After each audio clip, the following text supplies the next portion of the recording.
Hammaga salom do'stlar. Sizlar bilan men Fenzo. Bugungi videoda kompyuterda o'ynaydigan Minecraft youtuberlarni ko'rib chiqamiz. Da do'stlar, bu juda ham qiziq bo'ladi. O'sha Java Edition kompyuterda o'sha. Xullas qani ketdik.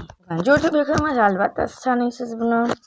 Bu YouTuberda Artifact. Da do'stlar. Artifact albatta taniqli mashhur YouTuber. Lekin Artifactda do'stlar hozir kanalini nechinchi yilda ochgan ko'ramiz. 2023-yil 15-iyun kuni. Jam prosmotrlar. Wow, 228 million.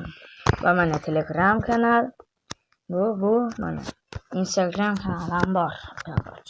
Artifact mashhur juda do'stlar. Unchalik mashhur bo'lmasa ham barcha videolari million prosmotrdan oshgan. Damni ulardan tashqari, chunki bular yaqinda chiqardi mana. O'zi meni oshib ketgan. Da. Albatta Artifact Brosga agar video ko'rib tursangiz omad tilab qolaman. Xullas do'stlar, ketdik. Keyingi YouTuberimiz bu YouTubedan tark etgan Sonic Jon bo'ladilar. Da do'stlar, Sonic Jon YouTubedan ketishgan.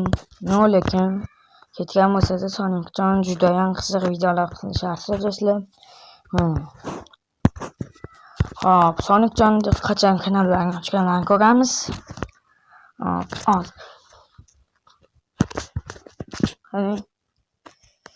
Bo'l. Ko'ramiz bo'lmas.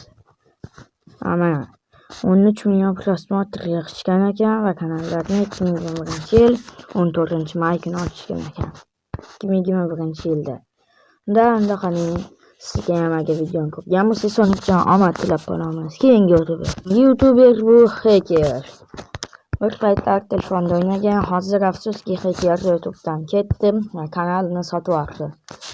Lekin hozir sotib olganda Hacker kanalini yangilagan yo'q. Shuning uchun ko'rsatishga majburman. Da do'stlar, Hacker juda tezda ko'tarilib ketishgan va mana 34 million jam prosmotrlar 2024-yil 9-fevral kuni ochishgan ekan kanallarni. Da Hacker sizga omad tilab qolamiz. Albatta afsuski ketdingiz, mayli qayting yana gazini bosadi. Keyingisi bu do'stlar O'zbekiston Minecraftni mashhur qilgan Hacker Pro bo'ladilar.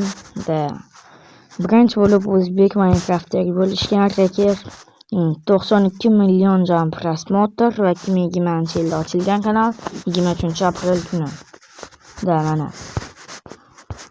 Albatta juda ham qiziq, ajoyib videolar chiqarishardi, horror. Da do'stlar, albatta videolarni ko'ring, obuna bo'lib qo'ying albatta.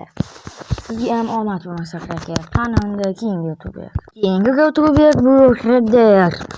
Da do'stlar, Redder albatta qiziq videolar chiqaradi, kinofilmlar. Da Redderni menimcha ko'pchilik taniydi. Hop, 33 ta video, 4 million prosmotr, 2024-yil 13-may ochilgan ekan. Sonic Jon 14-may ochilgan. Bu faqat 2024-yil. Mayli, qanday keyingi YouTuber bu DanOzb. Da do'stlar, DanOzb ham albatta kompyuterda o'ynashadi do'stlar. Hozir ko'ramiz. 13 million prosmotr jami 2020-yil 13-avgust ochilgan ekan. Hop, sizga ham omad tilab qolamiz DanOzbga ham omad albatta do'stlar. Keyingi YouTuber bu Kompot, albatta rus Kompot. O'zbek kompotlar juda ko'p. Shuning uchun do'stlar, mana rus Kompot. Da buni menimcha deyarli ko'pchilik taniydi, boshqa davlatlar ham, albatta o'zbekistonliklar ham taniydi. Kompot juda mashhur. Hozir ko'ramiz. Qancha prosmotr? 10 milliard prosmotr va kanal 2013-yil ochilgan ekan. 26-oktyabr. Wow, shuncha kanallar bor ekan. Plus Kompotga ham omad. Qanday keyingi YouTuber bu Kaizo. Mana do'stlar, Kaizo juda ham faqat epik videolar chiqarishardi va subhirlarni ham ko'paytirib tashlashdi. Hozir men subscribe kanallarni ko'rsatyapman. Albatta qaysi sizga ham omad. Hop, sizni ko'ramiz hozir bo'lmasa 3 million prosmotr va 2009-yil ochilgan ekan 30-mart kuni. Qanunda ketdik. Videolar sizlarga yoqqan bo'lsa bitta like bilan obuna bo'lishni unutmang. Sizlar bilan Fenzo bo'ldi.